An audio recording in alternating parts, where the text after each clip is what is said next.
আমরা এতদিন ধরে আন্দোলন করছি নির্বাচন হবে একটা নির্দলীয় সরকারের অধীনে, যে যারা কোনো দল করে না। তো প্রধান উপদেষ্টা যদি নিজেই বলে যে আমরা একটা রাজনৈতিক সরকার, তাহলে সে নির্দলীয় কি করে হলো? বলেন কি করে হলো? এই সিম্পল কোশ্চেন তো জবাব দেন। ওনারা মনে করেন যে উনি এপিতে চাকরি করছেন, জ্ঞান ট্যান আছে, আর বাদ বাকি সবাই বোধহয় চানাচুর খায় না। যেসব মানুষ চানাচুর খায়, যেসব মানুষ ভাত খায়, পান্তা ভাত খায়। সেক্রেটারি বলে এই গভর্নমেন্ট নাকি অরাজনৈতিক সরকার না, এটা বলে এখতিয়ার অরিজিন থেকে, ও তো চাকরি করে, সে তো একজন এমপ্লয়ি, আমার টাকা সে বেতন পায় রে ভাই। তার এই কথা বলে এখতিয়ার তার কে দিচ্ছে? একটা এই ব্যক্তিকে সে এখতিয়ার রাখে? রাজনৈতিক সরকার কি অরাজনৈতিক সরকার এটা বলবে কে? এটা বলবে ক্যাবিনেট, এটা বলবে প্রধান উপদেষ্টা। কোন উপদেষ্টার মুখে বলতে শুনছেন তারা বলছে এটাকে রাজনৈতিক? তিনি তো প্রধান উপদেষ্টার মুখপাত্র। সে প্রধান, তাহলে আমি ধরে নেব এটা প্রধান উপদেষ্টার মানে বক্তব্য। যদি এটা প্রধান উপদেষ্টার বক্তব্য হয়, তাহলে এই গভর্নমেন্ট নির্বাচন কেমন করে পরিচালনা করবে? এই নির্বাচনকে কোনো পলিটিক্যাল গভর্নমেন্ট পরিচালনা করার এখতিয়ার আছে? আমরা তো মনে করি নাই। সরকারের দায়িত্ব হলো, সরকার কিন্তু কেবল স্টুডেন্টদের না, সরকার কিন্তু সাধারণ মানুষের। সরকারের দায়িত্ব হলো সাধারণ মানুষের পথটাকে পরিষ্কার রাখা। সরকারের দায়িত্ব হলো যাদের মধ্যে ক্ষোভ আছে সেই ক্ষোভটা নিরসন করা। নিরসন করার পদ্ধতি অনেকগুলো আছে, তাদের সঙ্গে আলোচনা করেন। আলোচনা কি সরকার করেছে? আলোচনা তো করতে হবে, কার্যকর আলোচনা করেন। আবার যারা দাবি করেছে, দাবিটা যদি ন্যায়সঙ্গত না হয়, সেই দাবি আলোচনা করে তাদের বোঝাতে হবে, ভাই তোমাদের এই দাবিটা ন্যায়সঙ্গত না, এটা আমি মানবো না। এগুলো তো আছে। এই প্রবলেমটা তো আরও আগে নোটিশ করা হয়েছিল, আগেও একবার হয়েছিল এই ঘটনা নিয়ে, মারামারি হয়েছে, অনেক কিছু হয়েছে রাতের বেলা। তো এই বিষয়গুলোকে আমি মনে করি যে খুবই ঠান্ডা মাথায় করা উচিত, সমাধান করা উচিত। দেখেন, একটা গভর্নমেন্ট যখন নাকি আপনি এরকম মানে আপনার অরাজনৈতিক গভর্নমেন্ট যখন থাকে, তখন এই ধরনের সমস্যাগুলোর সমাধান কিন্তু কঠিন হয়ে যায়। এটা দেখে রাজনৈতিক গভর্নমেন্ট থাকতে এত কষ্ট হইতো না, কিন্তু অরাজনৈতিক গভর্নমেন্ট তো ধর ওই স্টুডেন্টদের মধ্যে বিভিন্ন মানে আপনার রাজনৈতিক দলের লোকজন আছে, কিন্তু ওই এলাকায় বিভিন্ন দলের রাজনৈতিক লোক আছে, তাদের কিন্তু এই আন্দোলনের কোনো ভূমিকা নাই, তারা কিন্তু চুপচাপ বসে রয়েছে সবাই। এবং সরকারও চাইতে পারতো। এটা তো একটা ইস্যুটা এটা ন্যায় ভিত্তিক ইস্যু না অন্যায়ের ইস্যু, সে আলোচনা পরে করেন আপনি। এটা ইস্যু তো রাস্তাঘাট বন্ধ করে রাখছে, এটা ইস্যু না? দাবি তো অনেকগুলো আছে। আরো ওই যে কয়েকদিন আগে দেখলাম ওইদিকে রাস্তা, একদিন দেখলাম যে এদিকেও মহাখালের দিকেও বন্ধ, আবার ওই দিকেও বন্ধ, শ্যামলীর দিকেও বন্ধ। হ্যাঁ, তো আপনার সমাধানটা কিভাবে করলেন? সরকার কি করছে বলেন তো? এই দুইটা ঘটনা সরকারের কি ভূমিকা ছিল? সরকার কি গেছে? আহ্বানটা কার কাছে করছে? আহ্বানটা কিভাবে করছে? এই আহ্বান জানানোর জন্য তারা কি তাদের সচিবালয় থেকে বেরিয়ে আসছে? সচিবালয় থেকে আহ্বান জানিয়েছে। তাহলে ওই আহ্বানে কি মূল্য আছে? আসছিলেন 2 দিন আগে, আপনি আসলেন রাজপথে, অথবা আসলেন ঘরে অবসরে নিয়ে বসে নাতিদের সঙ্গে বসে খেলাধুলা করতেছিলেন। এখন আপনি সচিবালয় থেকে আর বাড়িতে পারেন না, কি কারণে? এটা তো কোনো কথা হলো না। আপনি যেখানে গেছেন যাই না, বসে আপনি ওই হয়ে গেছেন, অফিসার হয়ে গেছেন। ভাই এইগুলি ঠিক না। তাদের উচিত ছিল এদের সাথে বসতেছে না, হ্যান্ডেল করে না। মাঝখানে দেখলাম একদিন প্রধান উপদেষ্টা বলতেছে যে আপনারা রাস্তা বন্ধ করবেন না, আমাদেরকে কাজ করতে দেন। হ্যাঁ, আপনাদের যেটা আছে আমাদের লিখিতভাবে জানান। ওকে, লিখিতভাবে আমি জানাবো কোথায়? কিচ্ছু না। কেন দেখেন, এটা ডিসিশন নেওয়ার ব্যাপার, এটা তো খুব জটিল কোনো ব্যাপার না। আপনারা বলতে পারতেন, আপনারা রাস্তায় নামার আগে আপনাদের সমস্যাগুলো যৌক্তিকত উল্লেখ করে আপনারা আমাদেরকে মেইল করেন। ওনারা মেইল অ্যাড্রেস দিয়ে দিতে পারতো, একটা মেইল অ্যাড্রেস দিতে পারতো।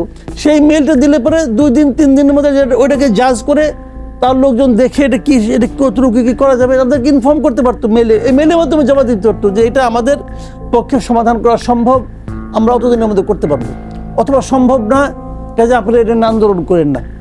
সেক্রেটারি বলে এই গভর্নমেন্ট নাকি অরাজনৈতিক সরকার না, এটা বলে এখতিয়ার অরিজিন থেকে, ও তো চাকরি করে, সে তো একজন এমপ্লয়ি, আমার টাকা সে বেতন পায় রে ভাই। তার এই কথা বলে এখতিয়ার তার কে দিচ্ছে? একটা এই ব্যক্তিকে সে এখতিয়ার রাখে? রাজনৈতিক সরকার কি অরাজনৈতিক সরকার এটা বলবে কে? এটা বলবে ক্যাবিনেট, এটা বলবে প্রধান উপদেষ্টা। কোন উপদেষ্টার মুখে বলতে শুনছেন তারা বলছে এটাকে রাজনৈতিক? তিনি তো প্রধান উপদেষ্টার মুখপাত্র। সে প্রধান, তাহলে আমি ধরে নেব এটা প্রধান উপদেষ্টার মানে বক্তব্য। যদি এটা প্রধান উপদেষ্টার বক্তব্য হয়, তাহলে এই গভর্নমেন্ট নির্বাচন কেমন করে পরিচালনা করবে? এই নির্বাচনকে কোনো পলিটিক্যাল গভর্নমেন্ট পরিচালনা করার এখতিয়ার আছে? আমরা তো মনে করি নাই। আমরা এতদিন ধরে আন্দোলন করছি নির্বাচন হবে একটা নির্দলীয় সরকারের অধীনে, যে যারা কোনো দল করে না। তো প্রধান উপদেষ্টা যদি নিজেই বলে যে আমরা একটা রাজনৈতিক সরকার, তাহলে সে নির্দলীয় কি করে হলো? বলেন কি করে হলো? এই সিম্পল কোশ্চেন, তো জবাব দেন। ওনারা মনে করেন যে উনি এপিতে চাকরি করছেন, জ্ঞান টেন আছে, আর বাদ বাকি সবাই বোধহয় চানাচুর খায় না?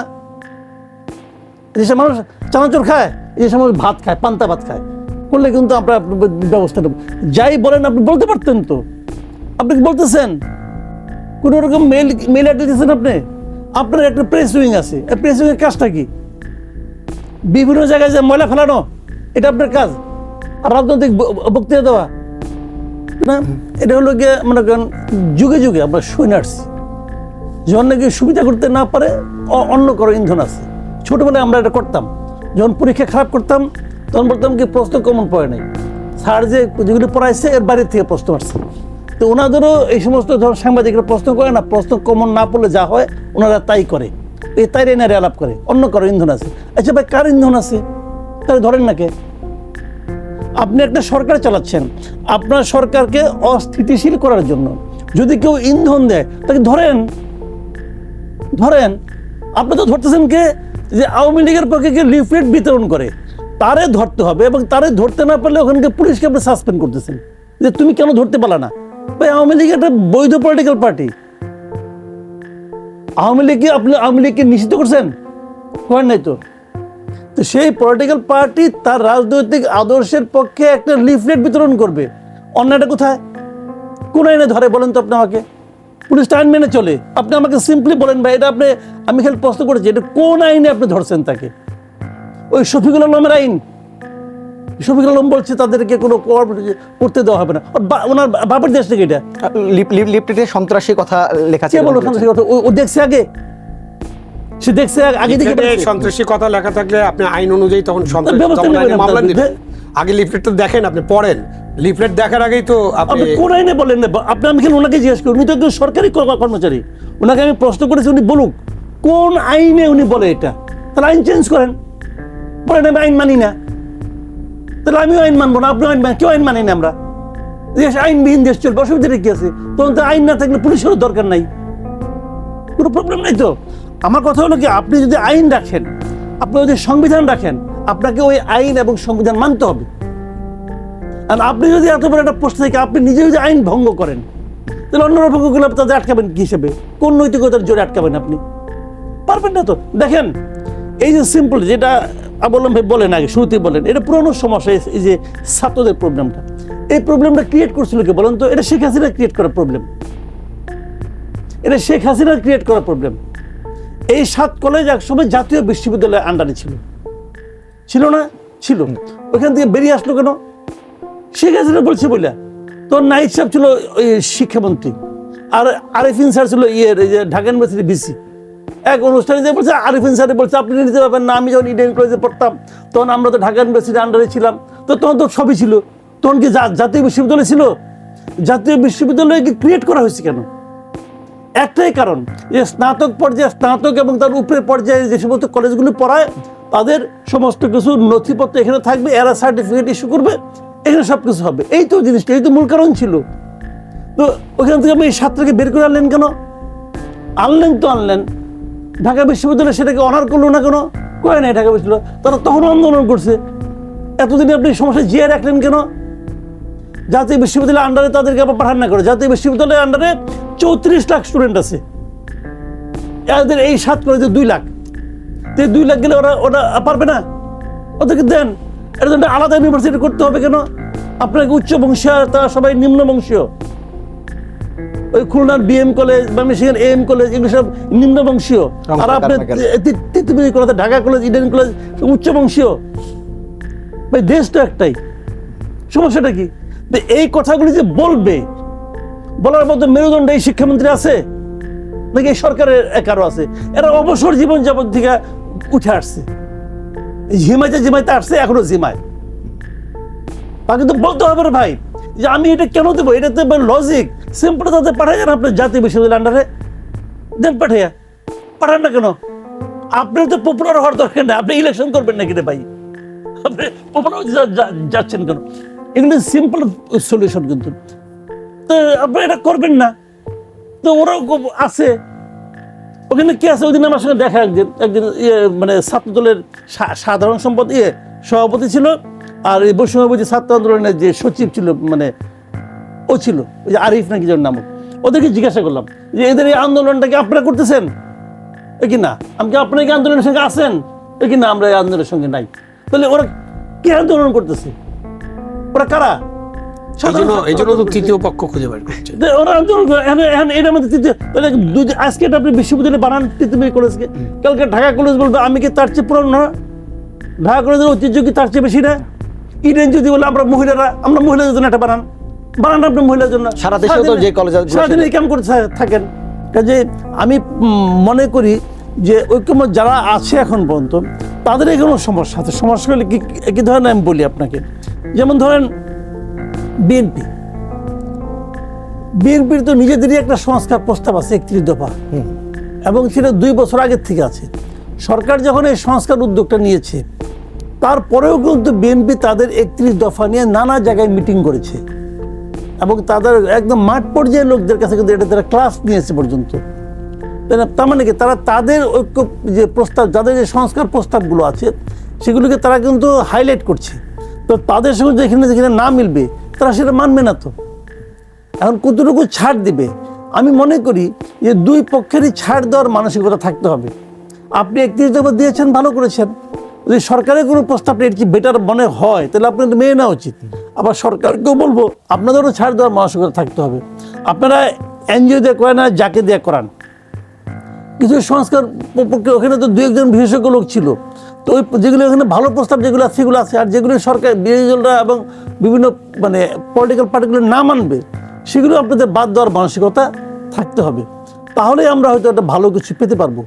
কাজে আমি কিন্তু সবার সঙ্গে বসে সমাধান করাটার ব্যাপারে আশাবাদী। কিন্তু এই শিক্ষার্থীদের নতুন দল গঠন করা নিয়ে সরকারের সঙ্গে, অন্তর্বর্তী সরকারের সঙ্গে বিএনপির যে একটা দূরত্ব তৈরি হয়েছে, বিশেষ করে যদি এই সমন্বয়ক যারা সরকারে আছেন শিক্ষার প্রতিনিধিরা, তারা তাদের পদত্যাগ করবেন কি করবেন না, দলে থাকবেন কি থাকবেন না, এটা নিয়ে বিএনপির মধ্যে যে আপত্তি এবং একটা দূরত্ব তৈরি হয়েছে, সেখানে আসলে সমঝোতার কতটা সম্ভব মনে হয়? এখানে সমঝোতা হওয়া কঠিন, কারণ বিএনপির আপত্তিটা তো ভ্যালিড।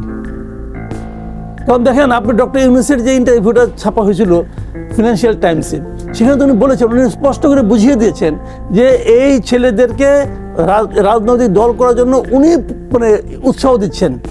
তার মানে ওই রাজনৈতিক দলটার ব্যাপারে ওনার এক ধরনের আন্তরিকতা বলেন, এক ধরনের সহানুভূতি বলেন, এক ধরনের সম্পৃক্ততা বলেন আছে। কিন্তু তখন কিন্তু ওনার সেই মানে নিরপেক্ষতাটা থাকছে না।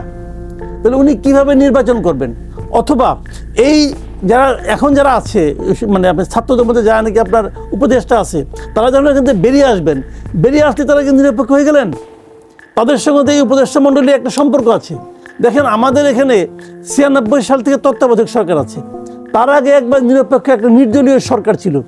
এই সরকারগুলোর মধ্যে যত লোক উপদেষ্টা হয়েছিল, এরা কেউ কিন্তু পরবর্তী সময়ে কোনো পলিটিক্যাল পার্টিতে জয়েন করে না, তো পলিটিক্যাল পার্টি করে না, একমাত্র ইউনূস সাহেব ছাড়া। ইউনূস সাহেব কিন্তু 96 সালে একবার কিন্তু উপদেষ্টা হয়েছিলেন, এবং উনি পরে কিন্তু বেরিয়ে এসে একটা নিজেই পলিটিক্যাল পার্টি করার চেষ্টা করেছিলেন, ফেল মারছেন, সেটা অন্য হিসাব, বাট চেষ্টা তো করছেন। মানে ওনার মনে মনে একটা খায়েশ কিন্তু আগেও ছিল। এখন উনি ওই খায়েশটা পূরণ করতেছেন এই স্টুডেন্টদের দিয়ে কিনা আমি জানি না, আমি বলতে পারবো না, কিন্তু আর কারো কিন্তু উদাহরণ নাই। সেক্ষেত্রে আমাদের এই মানে আওয়ামী লীগের সঙ্গে বিএনপি মূল বিরোধটা কী ছিল? আমাদের নির্বাচন ব্যবস্থায় যে সংস্কার কমিশনের প্রস্তাবগুলো, সেখানে কি আছে যে তত্ত্বাবধায়ক সরকারের মাধ্যমে ইলেকশন করতে হবে। যদি সেই প্রস্তাবটা থাকে তাহলে এই সরকার ইলেকশন কেমনে করাবেন? এই সরকার তো নিরপেক্ষ নয়। এবং এই সরকারের আবার আপনার প্রেস মিনিস্টার যেটা আছে, এই আপনার প্রেস সেক্রেটারি, সে তো বলেই দিচ্ছে এটা একটা রাজনৈতিক সরকার। তাহলে এই সরকার তো একটা পলিটিক্যাল গভর্নমেন্ট, তো পলিটিক্যাল গভর্নমেন্ট আবার তার একটা পলিটিক্যাল পার্টিও হচ্ছে, তাহলে এই গভর্নমেন্টের নিরপেক্ষতা থাকলো কোথায়? আমি তো মনে করি ডক্টর ইউনূসের এই সরকার, তারা নির্বাচন পরিচালনা করার মতো যোগ্যতা অলরেডি হারিয়ে ফেলেছেন, এটা মনে করি। আচ্ছা, সংস্কার নিয়ে কথা বলছে, সংস্কার নিয়ে ডক্টর ইউনূস সাহেব যেভাবে বলছেন বা প্রধান উপদেষ্টা যিনি বলছেন যে রাজনৈতিক দলগুলো যতটুকু চাইবে ততটুকু সংস্কার করে এই নির্বাচনে আসলে যাবে, ঐক্যমত যেটা হবে। আবার অন্য উপদেষ্টা বলেন কিংবা যদি তাদের প্রেস উইং থেকে যে বক্তব্য দেওয়া হচ্ছে, মানে তাদের সবগুলো কথার কি এক সুরে আপনি সুরটা কি একই রকম না, সংস্কার নিয়ে মোটামুটি আমি একই সুর পাচ্ছি। আচ্ছা, ডক্টর ইউনূস যে কথা বলছেন, সবাই মিলে যেগুলো মানবেন একটা করে তুলবেন, সবাই যদি একমত হয় তবে সেটাই হবে। এখন সবাই মিলে কয়টা একমত হবে সেটা আমরা দেখি, দেখার পর আলোচনা করি। এবং আরেকটা কথা বলেছেন যে অংশীজন, আমি কিন্তু অংশীজন বলতে দেশের সমস্ত জনগণকে বুঝি। কাজে আমিও দাবি করব সবগুলি সংস্কার কমিশনের প্রস্তাব ডিটেল এটা পাবলিক ডোমেইনে দেওয়া হোক। আচ্ছা, এটা পাবলিক ডোমেইনে দেওয়াটা আমি জোর দাবি জানাচ্ছি। এবং পাবলিক ডোমেইনে দিলে যারা দেখা আগ্রহী তারা দেখবে, যারা আগ্রহী না তারা দেখবে না, এবং সেটা নিয়ে তাদের মন্তব্য করবে। এখন তো অনেক প্ল্যাটফর্ম আছে মন্তব্য করার, মন্তব্য করবে, তারপর তারা কয়টা গুণে কয়টা মানে দেখা যাক কি হয়।